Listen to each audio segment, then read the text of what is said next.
اس کا ورد رہتا ہے۔ یہ اتنی پاکیزہ اور اتنی خوبصورت اور اتنی برکتوں والی آیات ہیں، 7 آیات ہیں اس کی، اور اس کو سورہ فاتحہ کا نام اس لیے دیا گیا ہے کہ جیسے ہی آپ قرآن مقدس کو کھولتے ہیں تو سب سے پہلے جو آیات آپ کے سامنے آتی ہیں وہ سورہ فاتحہ کی آتی ہیں۔ اس سورت کو بے شمار نام دیے گئے ہیں اس کی فضیلت کی وجہ سے، اور میں اگر اس کی تفصیل میں جاؤں تو بات لمبی ہو جائے گی، صرف اتنا اس کی فضیلت میں کہہ دوں کہ یہ وہ سورت ہے جسے سورہ شفا بھی کہا گیا ہے۔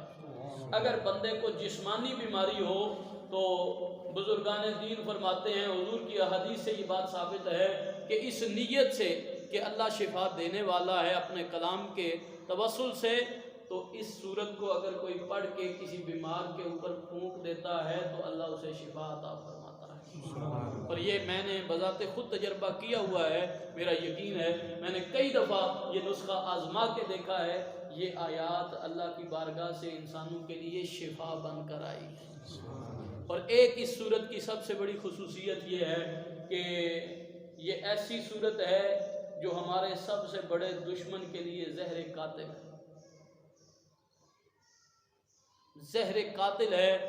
شیطان بہت طاقتور ہے، بڑی اس میں طاقت ہے، بڑے اختیارات ہیں اس کے پاس، وہ ابن آدم کے دل کے ساتھ چمٹا ہوا ہے اور اس کی رگوں میں خون سے زیادہ تیزی سے دوڑتا ہے۔ اسے اللہ کے سوا کسی کا ڈر نہیں ہے۔ وہ انبیاء کے ساتھ بھی تصل کرتا رہا، اولیاء کے ساتھ بھی اور صالحین کے ساتھ بھی، اور ہمارے ساتھ تو وہ بدرجہ اولا کر رہا ہے فتنے کے دور میں۔ تو حضور علیہ الصلوۃ والسلام نے فرمایا کہ شیطان دنیا میں 4 مرتبہ رویا۔ کتنی مرتبہ؟ 4۔ ایک ہوتا ہے فقط رونا، اور ایک ہوتا ہے دھاڑے مار کے چیخیں مار کے رونا۔ تو شیطان 4 مرتبہ چیخیں مار کے رویا۔ وہ کون سے مقامات؟ حضور نے فرمایا پہلی دفعہ تب رویا جب اس نے آدم علیہ السلام کا انکار کیا، سجدے سے انکار کیا، تو اللہ کریم نے اپنی ناراضگی کا اظہار کرتے ہوئے اسے لعنتی قرار دے دیا، اپنی بارگاہ سے اٹھا دیا، وہ سارے مقام و مرتبے واپس لے لیے اور اللہ کا دشمن بن گیا۔ تو اس وقت جب بارگاہ الہی سے نکلا تو وہ جو خاص عنایات تھی ان سے محروم ہوا، تو چیخیں مار کے رویا کہ آج میرے پلے کھ بھی نہیں رہا، میرے پلے کچھ بھی نہیں رہا، میں خائب و خاسر ہوا ہوں۔ دوسری مرتبہ جب پہلی دفعہ راندہ درگاہ ہوا تو اللہ نے دنیا پہ نہیں بھیجا، جنت میں آدم علیہ السلام بھی تھے اور شیطان کو بھی جنت میں جانے کی اجازت تھی۔ وہاں پہ جب آدم علیہ السلام کے ساتھ اس نے ظلم کیا تو پھر اللہ کریم کی ناراضگی نازل ہوئی اور فرمایا اب تیرا ٹھکانہ جنت نہیں ہے، اب تجھے زمین پہ پھینکوں گا اور قیامت تک تیرا مقدر لعنت برستی رہے گی۔ دوسری دفعہ جب زمین پہ اتارا گیا اس وقت بھی چیخیں مار کے رویا کہ میرے ساتھ یہ کیا ہوا۔ تیسری مرتبہ فرمایا جب حضور علیہ الصلوۃ والسلام نے فرمایا جب میری ولادت ہوئی تو اس وقت چیخیں مار کے رویا، اس قدر چیخیں مار کے رویا کہ اس کی کیفیت عجیب تھی۔ اس لیے رویا کہ آج وہ رسول آ گئے ہیں کہ جن کے وجود کی برکت سے اللہ عذاب اٹھا لیتا ہے، جن کے وجود کی برکت اتنی ہے کہ کافر کہتے ہیں کہ آپ اگر سچے ہیں تو ہمارے اوپر عذاب کیوں نہیں آ جاتا، آپ دعا مانگیں ہمارے اوپر عذاب آ جائے تاکہ ہم ملیا میٹ ہو جائیں، آپ کے دشمن ہی نہ رہیں۔ تو حضور علیہ الصلوۃ والسلام کی بارگاہ میں جبریل امین یہ پیغام لے کر آتے ہیں کہ اے محبوب یہ کافر تو کہتے ہیں ہمارے اوپر عذاب آ جائے، اللہ فرماتا ہے ما کان اللہ لیعذبہم وانت فیہم، اگرچہ یہ حقدار تو عذاب کے ہی ہیں، ان کے کرتوت تو ایسے ہی ہیں، لیکن جب تک تیری ہستی ان میں موجود ہے اس وقت تک ان کے اوپر عذاب، کیونکہ عذاب ضد ہے رحمت کا، اور جہاں اللہ کی رحمت ہوتی ہے وہاں عذاب نہیں ہوتا۔ اور میرے آقا کریم صلی اللہ تعالیٰ علیہ وسلم تو رحمت للعالمین بن کر آئے ہیں اور کائنات کی سب سے بڑی رحمت بن کر آئے ہیں، حضور سے بڑی کوئی رحمت ہے ہی نہیں۔ تو پھر جہاں حضور علیہ الصلوۃ والسلام کی ذات گرامی کا بسیرا ہوگا وہاں اللہ کا عذاب نہیں آئے گا، خواہ وہ مدینہ طیبہ ہو خواہ وہ بندہ مومن کا سینہ ہو۔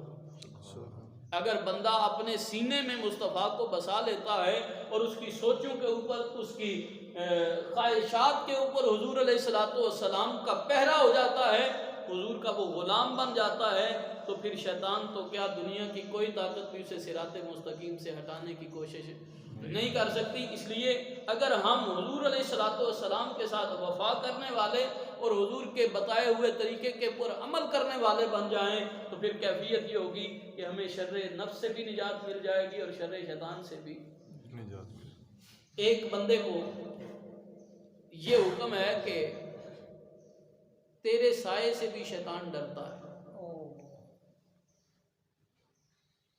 جو نبیوں سے نہیں ٹلا، جو ولیوں سے نہیں ٹلا، ایک بندہ ایسا ہے جس کے سائے سے بھی ڈرتا ہے، اور وہ کون ہے؟ وہ حضرت سیدنا فاروق اعظم رضی اللہ تعالیٰ۔ تو یہ کمال کیوں تھا؟ اس لیے کہ حضور علیہ الصلوۃ والسلام کی سنتوں کے اوپر پابندی کرنے والے تھے، اور جو طریقہ حضور نے بیان کیا تھا اس کا پیرا دینے والے اور اس کے اوپر عمل کرنے والے حضرت فاروق اعظم ہیں۔ یہ ایک تمثیل دی گئی ہے کہ اے مومن، اگر تو مصطفیٰ کا ہو جائے اور اپنی جان سے بھی بڑھ کر مصطفیٰ کی ذات اور تعلیمات سے پیار کرنے والا بن جائے تو شیطان تیرا کچھ نہیں بگاڑ سکے گا۔ اسی لیے تو جب اس نے اللہ کو چیلنج کیا تھا تو یہ بات ضرور کہا تھا کہ تیرے خاص بندوں کے سوا میں سب کو گمراہ کرنے کی کوشش کروں گا۔ تو خاص بندہ وہ ہوتا ہے جو اللہ اور اس کے رسول کے بتائے ہوئے طریقے کو اپنا رہن سہن بنا لیتا ہے۔ تو برادران اسلام، یہ قرآن بھی ہمیں یہی سکھاتا ہے، یہ قرآن بھی ہمیں یہی بتاتا ہے کہ اے انسان، اپنی حقیقت کو پہچان کہ تو دنیا میں آیا کس لیے تھا اور یہ دنیا میں تو کر کیا رہا ہے۔ یہ ضمیر کو جھنجھوڑنے کے لیے، انسان کو جھنجھوڑنے کے لیے نازل ہوا ہے۔ اور اس کی ایک ایک آیت میں اگر غور کریں، اللہ کی جہاں رحمتوں کا نزول ہوتا ہے، جہاں برکتوں کا حصول ہوتا ہے، جہاں اللہ کے پیار برے کلمات بندہ مومن کے لیے نازل ہوتے ہیں، تو وہاں یہ بار بار تاکید بھی کی جاتی ہے کہ تو صراط مستقیم کی دعا مانگ، صراط مستقیم پہ چلتا رہو، ورنہ تیرا انجام بھی ان لوگوں کی طرح ہو جائے گا جن کو پہلے عبرت کا نشان بنا دیا گیا۔ تو برادران اسلام، یہ سورہ فاتحہ یہ ہمارے لیے بہت بڑی فضیلت کی چیز ہے۔ اس کے بارے میں حضور نے فرمایا، یہ اللہ نے اپنے عرش کے خزانوں میں سے یہ خزانہ مجھے عطا فرمایا۔ اور ایک مقام پہ فرمایا کہ یہ قرآن کا خلاصہ ہے، ام القرآن ہے۔ یعنی اگر آپ نے پورا قرآن پڑھ کے اس کا نچوڑ نکالنا ہے تو وہ آپ سورہ فاتحہ پڑھ لیں، آپ کو وہ ساری باتیں سورہ فاتحہ میں مل جائیں گی جو پورا قرآن پڑھنے کے بعد آپ نچوڑ نکالیں۔ تو یہ خلاصہ اور دباچہ ہے قرآن کا۔ تو اگر قرآن کے اس دباچے کی تفسیر بندے کو سمجھ آ جائے تو یوں سمجھ لے قرآن کی حقیقت آپ کے اوپر واضح ہو گئی۔ تو آئیے اس کی تفسیر کی طرف آتے ہیں۔ سب سے پہلے بسم اللہ الرحمن الرحیم۔ جب بھی سورت شروع ہوتی ہے تو اس سے پہلے یہ کلمات آتے ہیں، بسم اللہ الرحمن الرحیم، اللہ کے نام سے شروع کرتا ہوں، اس اللہ کے نام سے شروع کرتا ہوں جو بہت مہربان اور انتہائی رحم فرمانے والا ہے۔ آپ اندازہ لگائیں اللہ کریم نے اپنی کون سی صفات سے آپ کو آغاز کرنے کا حکم دیا ہے۔ وہ جبار بھی ہے، وہ قہار بھی ہے، اس کی بڑی اور بھی شانیں ہیں جو انسان کو ڈرانے کے لیے، لیکن یہاں اس نے کون سی باتوں کا ذکر کیا ہے کہ میں رحمان بھی ہوں اور رحیم بھی ہوں۔ کلمہ پڑھنے کے بعد یہ ذہن میں رکھنا کہ میں بہت زیادہ مہربان ہوں۔ بندے کے اوپر سب سے زیادہ جو مہربان ہے وہ اللہ کریم کی ذات ہے۔ انسان کو جتنے بھی مہربان رشتے ملتے ہیں، خواہ وہ باپ کی ذات ہے، ماں کی ذات ہے، بھائی کی ذات ہے، رشتے دار ہیں، کوئی اتنا مہربان نہیں ہوتا جتنا مہربان بندے کے اوپر رب ہوتا ہے۔ اور اس کی مثال کیا ہے؟ اتنا کسی بندے کو بھی کسی کے لوٹ آنے کا انتظار نہیں ہوتا جتنا ایک انسان کی توبہ کا انتظار میرے رب ذوالجلال کو ہوتا ہے۔ وہ فرماتا ہے میں بہت زیادہ رحم فرمانے والا ہوں، تو گناہوں میں لتھڑا ہوا ہے، تو گناہوں میں لبڑا ہوا ہے، تیرے نس نس میں گناہ رچے بسے ہیں، تو آ تو صحیح، میری ایک نگاہ پڑے گی، ایک نگاہ رحمت پڑے گی، تیرے سارے گناہ معاف کر دوں۔ اگر تیری توبہ سچی ہوگی، تو اخلاص سے آئے گا، میں تیری توبہ کو قبول کر کے تجھے گناہوں سے ایسے پاک کر دوں گا جیسے تو ابھی ماں کے پیٹ سے پیدا ہوا ہے، تیرے دامن میں کوئی گناہ ہے ہی نہیں۔ اس سے بڑا بھی کوئی مہربان ہو سکتا ہے؟ تو فرماتا ہے شروع کرنے سے پہلے یہ بات ذہن نشیں کر لے کہ اس رب کے نام سے شروع کر رہا ہوں، اس ہستی کے نام سے شروع کر رہا ہوں، اس اللہ کے نام سے شروع کر رہا ہوں جو بہت زیادہ مہربان ہے، جو بہت زیادہ مہربان ہے۔ اور دوسری صفت اپنی بیان فرمائی الرحیم، مہربان تو وہ ہے جو کسی کی توبہ کو قبول فرماتا ہے، جو کسی کے اوپر اپنا کرم خاص کرتا ہے، فضل خاص کرتا ہے۔ اور رحیم کا معنی ہے جو بہت زیادہ رحم فرمانے والا ہے۔ کتنا رحم فرماتا ہے، اگر بندہ ندامت کا ایک آنسو لے کے آ جائے تو اللہ کریم کی رحمتیں اس قدر بندے کو اپنے دامن میں لپیٹتی ہیں کہ اس کے گناہوں کو بھی اللہ نیکیوں میں تبدیل فرما دیتا ہے، خواہ وہ اس کی توبہ کے موقع پر ہو یا قیامت والے دن ہو۔ قیامت والے دن کے بارے میں بھی حدیث میں آتا ہے، حضور علیہ السلام نے فرمایا جب بندہ اللہ کی بارگاہ میں جائے گا تو بندے سے اللہ پوچھے گا اپنی رحمت کے لبادے میں، اپنی رحمت کی چادر میں اسے پردے میں ڈال کے اس سے پوچھے گا میرے بندے تو نے یہ گناہ کیا تھا؟ وہ کہے گا مالک میں نے کیا تھا۔ صغیرہ گناہ اس سے پوچھے جائیں گے، چھوٹے چھوٹے جو گناہ جسے ہم معمولی سمجھتے ہیں، تو نے یہ گناہ بھی کیا تھا؟ مالک میں نے کیا تھا۔ یہ بھی کیا تھا؟ مالک میں نے کیا تھا۔ ایک ایک گناہ کے اوپر پوچھا جائے گا، بندہ اقرار کرے گا کہ مالک یہ گناہ بھی میں نے کیے ہیں۔ اللہ فرمائے گا جا تجھے ایک ایک گناہ کے بدلے میں نے اجر عطا فرما دی، تجھے ایک ایک گناہ کے بدلے میں نیکی عطا فرما دی ہے۔ اب وہ بندہ جو یہ نہیں چاہتا تھا کہ اس کے کبیرہ گناہ لوگوں کے سامنے آئیں یا اللہ اس کے کبیرہ گناہوں کے بارے میں سوال کرے، وہ شرمندگی کی حالت میں تھا، اب وہ اللہ کی بارگاہ میں عرض کرتا ہے مالک میرے تو اس سے بڑے بڑے بھی گناہ تھے۔ تو اللہ فرماتا ہے تو نے اپنے گناہوں کے اوپر شرمندگی کا اظہار کیا ہے، جا میں نے تیرے بڑے گناہوں کو بھی معاف کر دیا اور نیکیوں میں تبدیل کر دیا۔ تو اس سے بڑا بھی کوئی رحمان اور رحیم ہو سکتا ہے جو اپنے بندے کے ساتھ اتنی محبت کرتا ہے؟ لیکن افسوس جس طرح ایک بچہ نادان ہوتا ہے اس کو ماں باپ کی محبت جھڑکیں سمجھ آتی ہیں یا ماں باپ کی محبت کے اوپر وہ توجہ نہیں دیتا اور ان کی باتوں کے لاوبالی کے عالم میں ان کو اڑا دیتا ہے اور اپنی منمانی کرتا ہے، ویسے ہی آج بلا تشبیہ انسان کر رہا ہے۔ اللہ تو بلاتا ہے، اللہ تو بندے کو پکارتا ہے، لیکن بندے کی لاپرواہی کا عالم یہ ہے کہ اسے نماز پڑھنے کی بھی فرصت نہیں، روزہ رکھتا ہے اس کو برائی کے اعمال سے بچنے کی فرصت نہیں ہے۔ یہ کیوں ہے؟ اس لیے کہ یہ لاؤبالی میں آیا ہوا ہے۔ اگر یہ سوچے کہ میں کون ہوں، میری حیثیت اور اوقات کتنی ہے، میری شان کتنی ہے، پھر اس کو سمجھ آئے میں معمولی نہیں ہوں، میں دنیا کی تمام مخلوقات میں سے اشرف المخلوقات ہوں، اور پھر میرے اوپر یہ بھی کرم ہے کہ اللہ نے مجھے اپنے محبوب کی امت میں پیدا کیا۔ اگر یہ انداز اور یہ ذہن میں بیٹھ جائے تو پھر بندے کو اللہ کی بارگاہ کی عبادت کرتے ہوئے لطف ہی عجیب آتا ہے۔ تو فرمایا بسم اللہ الرحمن الرحیم، اللہ کے نام سے شروع کرتا ہوں جو بہت مہربان ہے اور ہمیشہ رحم فرمانے والا ہے۔ یہ نہیں کہ اس کا رحم کسی مدت معینہ تک ہے، جب تک مسجد میں ہوگے تو رحم فرمائے گا، جب جوان ہوگے تو رحم فرمائے گا، نہیں، تم کسی مقام پہ ہو، کسی کیفیت میں ہو، کسی عمر میں ہو، کسی حالت میں ہو، اللہ تمہارے اوپر رحم فرماتا رہے گا۔ شرط یہ ہے کہ تم اپنے پیالے کو سیدھا رکھو۔ پیالہ الٹا پڑا ہوا ہو اور بارش موسلا دھار برس رہی ہو تو کیا اس پیالے میں کچھ پڑے گا؟ اگر وہی پیالہ آپ سیدھا رکھتے ہیں اور چند قطرے بھی بارش گرتی ہے تو کچھ نہ کچھ اس پیالے میں پڑ ہی جاتا ہے۔ اگر بندے نے اپنے دل کے پیالے کو سیدھا رکھ لیا ہے، اللہ کی بارگاہ میں اخلاص کے ساتھ آیا ہے، تو زیادہ نہ صحیح چند قطرے ہی نصیب ہو جائیں گے رحمت کے، اور اگر اللہ کی رحمت کے چند قطرے بھی نصیب ہو گئے انسان کی بخشش کا سامان بن جائے۔ اور اگر بندہ پوری توجہ کے ساتھ اور پوری تیاری کے ساتھ آئے کہ میں نے اپنے رب کی بارگاہ میں حاضری دینی ہے، تو پھر یاد رکھیں اس کا پیالہ لبالب بھرا ہوا، اور پھر وہ خود بھی اس رحمت سے لطف اندوز ہوگا اور اس کے آس پاس بیٹھنے والے بھی۔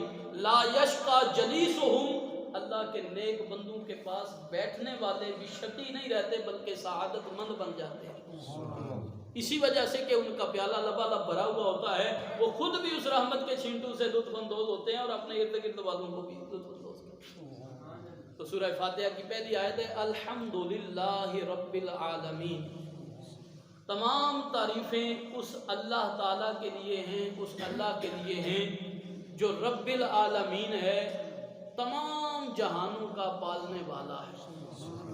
حمد کسے کہتے ہیں؟ حمد کہتے ہیں کسی کی اچھائی کو بیان کرنا، کسی کی عظمت کو بیان کرنا، کسی کے اعلیٰ مقام کو بیان کرنا، اسے حمد کہا جاتا ہے۔ اور اللہ فرماتا ہے یہ ذہن میں رکھنا، تمام تعریفوں کا اصل حقدار جو ہے وہ اللہ کی ذات ہے۔ اس کا یہ مطلب نہیں کہ کسی کی تعریف اور کرنی نہیں ہے۔ اگر آپ کسی کی بھی تعریف کرتے ہیں تو ذہن میں یہ رکھیے گا کہ اس ساری دنیا کے پیچھے، اس ساری عظمت کے پیچھے جو پیدا کرنے والی ذات ہے وہ رب ذوالجلال کی ہے۔ میں اگر کسی انسان کی تعریف کرتا ہوں، اس کے حسن کی تعریف کرتا ہوں، تو یہ بھی در حقیقت اسی کی تعریف ہے جو پیدا کرنے والا ہے، کیونکہ تصویر کی تعریف حقیقت میں مصور کی تصویر ہوتی ہے۔ تو یہاں الحمد کے لفظ میں یہ کہا گیا کہ دنیا میں جتنے بھی اوصاف ہیں، دنیا میں جتنے بھی اچھے اعمال ہیں یا اچھی یادیں ہیں یا اچھے کلمات ہیں، وہ سارے کے سارے کس کے لیے ہیں؟ حقیقت میں تمام تعریفوں کا حقدار اللہ ہے۔ اور جو اس کے قریب ہوتا چلا جاتا ہے نا، جو اللہ کے قریب ہوتا چلا جاتا ہے، جتنا اللہ کے قریب ہوتا چلا جائے گا اس کو اتنا ہی تعریف نصیب ہوتی چلی جائے گی۔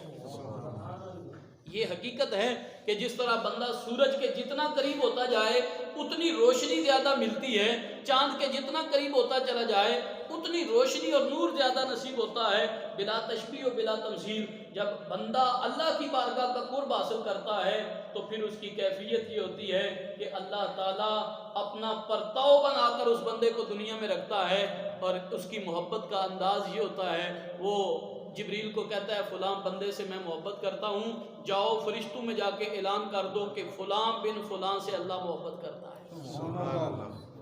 اور جبریل کو حکم ہوتا ہے کہ اب دنیا کے چاروں کونوں میں جا کے اعلان کر دو کہ فلاں بن فلاں سے اللہ محبت کرتا ہے۔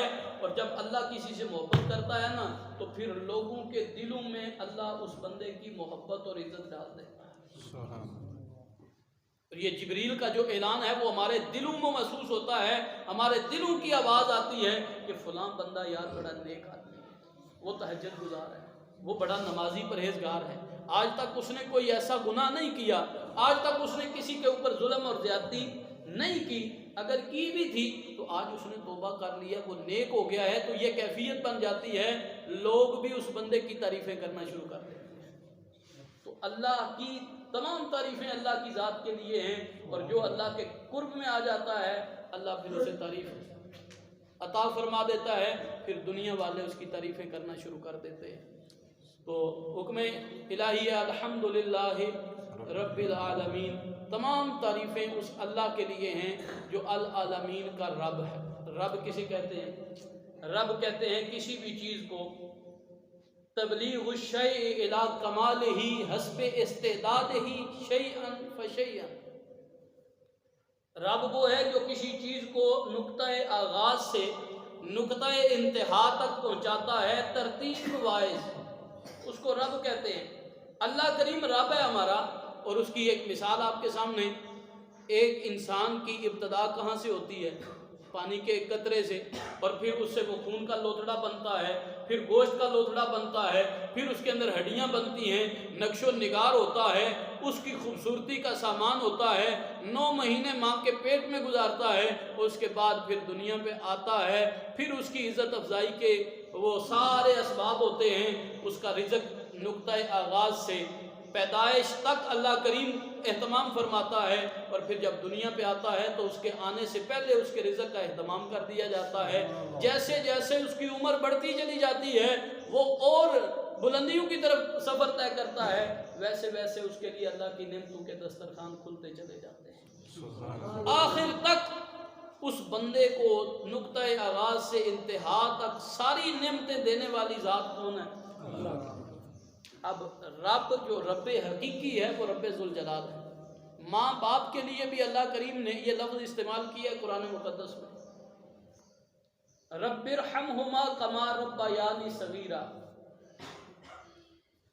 بندہ دعا مانگے اللہ کی بارگاہ میں تو اس انداز سے مانگے، رب ارحمہما، اے میرے رب ان دونوں ہستیوں کے اوپر اپنا رحم فرما، ان دونوں ہستیوں کے اوپر اپنا کرم فرما، کما ربیانی، جس طرح انہوں نے میری تربیت کی، صغیرہ، جب میں چھوٹا تھا۔ بندہ جب چھوٹا ہوتا ہے تو اس کے دنیا میں آنے کا سبب بھی والدین بنتے ہیں، اور پھر جب تک وہ اپنے قدموں پہ کھڑا نہیں ہو جاتا اس کی ایک ایک ضرورت کا سبب بھی والدین بنتے ہیں۔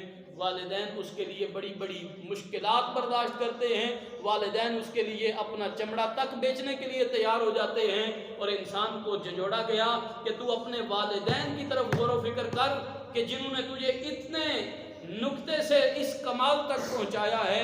اگر والدین کی یہ کیفیت ہے تو رب ذوالجلال کی شان کتنی بلند۔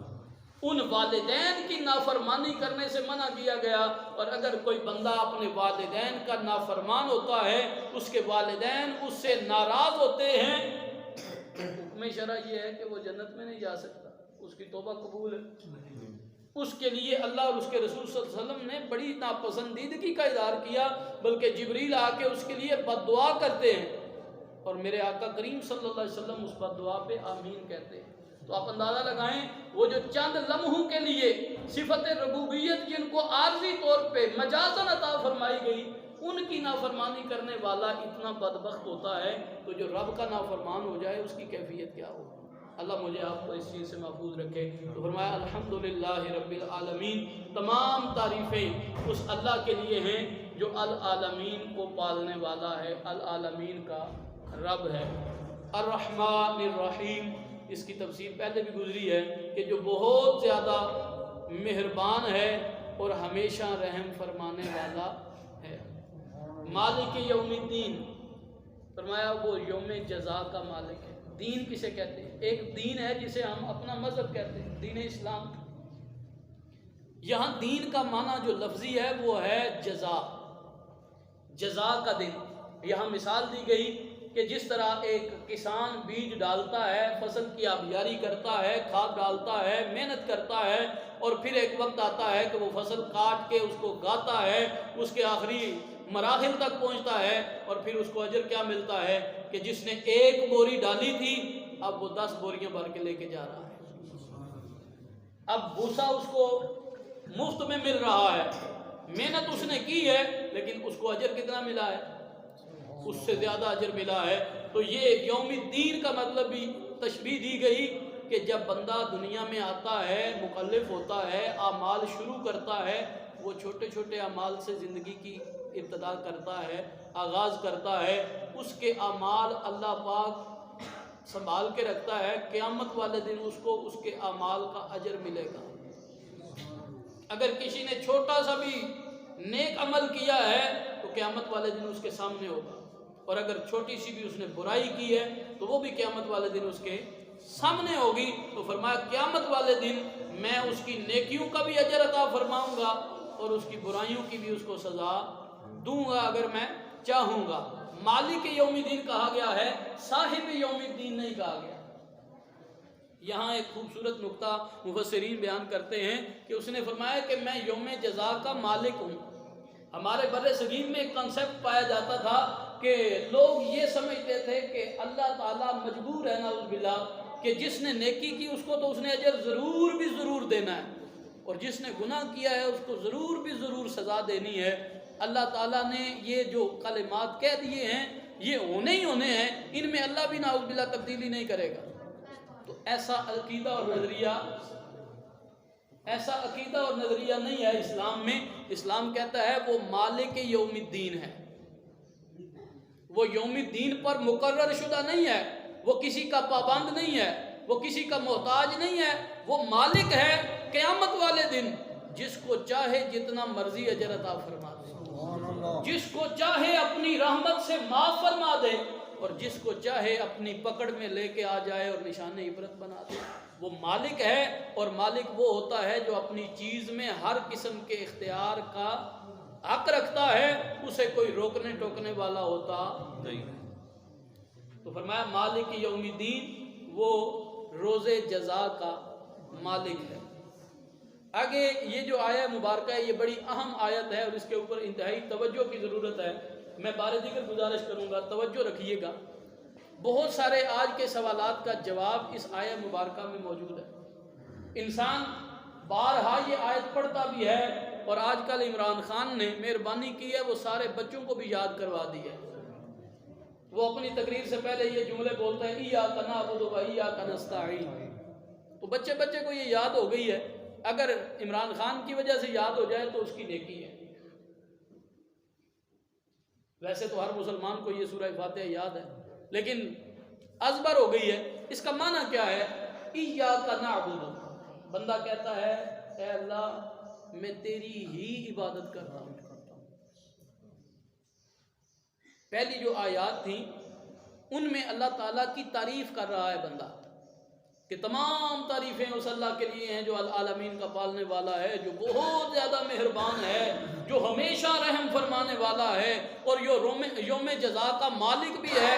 اب کہتا ہے بندہ ڈائریکٹ اللہ سے ہم کلام ہوتا ہے اور کہتا ہے ایاک نعبد، اے میرے اللہ تیری شان بلند، تیرا مقام بلند، تو رب ہے میں تیرا بندہ ہوں، تو مالک ہے میں تیرا بندہ ہوں، میں تجھ ہی تیری ہی عبادت کرتا ہوں، کسی اور کی عبادت میں کسی بت کو اپنا خدا، میں کسی انسان کو اپنا خدا، میں چاند کو اپنا خدا، میں سورج کو اپنا خدا، کسی بھی مخلوق کو خواہ وہ کتنی ہی اعلیٰ و رفع ہو، تمام مخلوقات میں اللہ تعالیٰ کی جتنی بھی مخلوقات ہیں سب سے زیادہ شان انسان کی ہے، اور انسانوں میں سب سے زیادہ شان نبیوں کی ہے، اور نبیوں میں سے بھی سب سے زیادہ شان میرے اور آپ کے کریم آقا صلی اللہ علیہ وسلم. تو ہم یہ دعویٰ کرتے ہوئے کہ ایاک نعبد، اے اللہ ہم تیری ہی عبادت کرتے ہیں، یہ کہہ رہے ہوتے ہیں کہ ہم تیرے محبوب کو بھی خدا، ہم تیرے محبوب نبی کو بھی خدا نہیں سمجھتے. خدا فقط تو ہے، الہ فقط تو ہے، عبادت کے لائق فقط تو ہے، معبود فقط تو ہے، تیرے سوا کوئی عبادت کے لائق نہیں ہے. یہ عقیدہ انسان کلیئر کر دیتا ہے کہ میں مسلمان ہونے کے ناطے اللہ کے سوا کسی کی عبادت. اب عبادت کیا ہے؟ عبادت ہے کسی کو خدا سمجھ کر یا خدا جیسا سمجھ کر. بات کی سمجھ آ رہی ہے؟ کسی کو خدا سمجھ کر یا خدا جیسا سمجھ کر اگر آداب بجا لائیں تو یہ عبادت بن جائے گی. اب اس میں ڈیفرنس دیکھیے گا کہ بندہ نماز پڑھتا ہے تو نماز پڑھتے ہوئے کیا کرتا ہے؟ سب سے پہلے نیت کرتا ہے کہ میں نماز کی نیت کر رہا ہوں، اور نماز کی نیت کرنے کے ساتھ ہی جیسے ہی وہ اللہ اکبر کہتے ہوئے کانوں کو ہاتھ لگاتا ہے تو یہ عبادت شروع ہو گئی ہے. عبادت شروع ہو گئی. اب ہاتھ باندھ کے قبلہ رخ ہو کے کھڑا ہو جاتا ہے، کیا ہے؟ عبادت ہے. گھٹنوں کے اوپر ہاتھ رکھ کے رکوع میں چلا جاتا ہے، یہ کیا ہے؟ اپنے گھٹنے، پاؤں، ہاتھ، ہتھیلیاں، ماتھا، ناک سب کچھ زمین پہ رکھ کے سجدے کی حالت میں جاتا ہے، عبادت ہے. سجدے سے سر اٹھا کے سیدھا بیٹھتا ہے جلسے میں تو یہ بھی اتحیات بیٹھتا ہے تو یہ بھی عبادت ہے. لیکن یہی کام اگر بندہ کسی بندے کے سامنے بیٹھ کے کرے، مثلا کسی بندے کے سامنے بندہ ہاتھ باندھ کے کھڑا ہو جائے تو آپ کہیں گے یہ عبادت کر رہا ہے.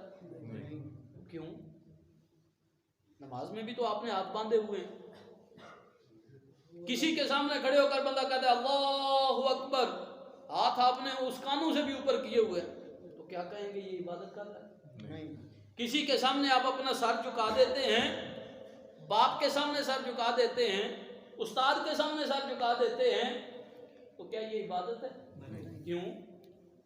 رکوع میں آپ سر جھکائیں تو عبادت ہے، استاد کے سامنے جھکائیں تو عبادت ہے. فرق کیا ہے؟ آپ کہیں گے جی وہ خدا ہے، یہ خدا. جب ہم نماز پڑھتے ہیں تو اس وقت نظریہ، عقیدہ، سوچ، فکر، نیت یہ ہوتی ہے کہ ہم اپنے رب کی بارگاہ میں کھڑے ہیں، اور رب کی بارگاہ میں کھڑے ہونا، بیٹھنا، سجدے میں سر رکھنا، رکوع میں سر جھکانا، ہاتھ باندھ کے کھڑے ہونا، جب یہ کنسپٹ ہو کہ ہم رب کے سامنے کھڑے ہیں تو پھر عبادت ہوگا. اور اگر یہ نظریہ ہو کہ یہ میرا استاد ہے، یہ میرا باپ ہے، یہ میرا شیخ ہے، یہ میرا پیر کامل ہے، یہ اللہ کا نیک بندہ ہے، اس کے سامنے بندہ اگر ادب سے کھڑا ہوتا ہے، ہاتھ بھی باندھ لیتا ہے، ہاتھ اس طرح باندھ لیتا ہے یا سر جھکا بھی رکھتا ہے تو یہ عبادت شمار نہیں ہوتی۔ اب یہ تعظیم شمار ہوگا۔ اب ہمارے ہاں سجدہ تعظیمی سے منع کر دیا گیا کہ آپ کسی غیر اللہ کو، اللہ کے سوا کسی کو بھی، خواہ وہ باپ ہو، استاد ہو، پیر ہو یا دنیا کی کوئی بھی خوبصورت چیز ہو، عزت والی چیز ہو، آپ اس کے سامنے سجدہ تعظیمی نہیں کر سکتے۔ تعظیم کی یہ حد فاصل کر دی گئی۔ اس کے علاوہ اگر آپ کسی کی تعظیم کرتے ہوئے اس کے سامنے ہاتھ باندھ لیتے ہیں یہ بھی جائز ہے، اگر آپ کسی کے سامنے سر جھکا دیتے ہیں تو یہ بھی جائز ہے، اور اگر آپ کسی کے قدموں کو ہاتھ لگاتے ہیں تو یہ بھی، کسی کے گھٹنوں کو ہاتھ لگاتے ہیں تو یہ بھی، کسی کو جھک کے ملتے ہیں تو یہ بھی، ہاں اگر کسی کو سجدہ کریں گے تو یہ جائز ہے، کیونکہ تعظیماً سجدہ کرنا بھی ہمارے لیے حرام ہے۔ یہ کنسیپٹ کلیئر ہوتا ہے۔ آج پرفتن دور میں یہ دعویٰ کر دیا جاتا ہے، دیکھو جی یہ درباروں پہ جا کے شرک کرتے ہیں، درباروں کو سجدہ کرنا جائز۔ سجدہ تب ہوگا جب آپ نیت کریں گے سب سے پہلے کہ میں سجدہ کی نیت کرتا ہوں، اور اس کے بعد آپ اعضائے سجدہ زمین پہ لگائیں گے پوری نیت اور ارادے کے ساتھ کہ میں سجدہ کر رہا ہوں، تب سجدہ ہوگا۔ اگر آپ کا ارادہ بھی نہیں ہے، نیت بھی نہیں ہے اور اعضائے سجدہ بھی زمین پہ نہیں لگے ہوئے، فقط آپ کسی کے سامنے جھک جاتے ہیں تو یہ سجدہ شمار نہیں۔ اگر آپ کسی بزرگ کی قبر کو بوسہ دے لیتے ہیں تو یہ سجدہ شمار ہے۔ ہاں یہ مسئلہ بھی یاد رکھیں، اگرچہ یہ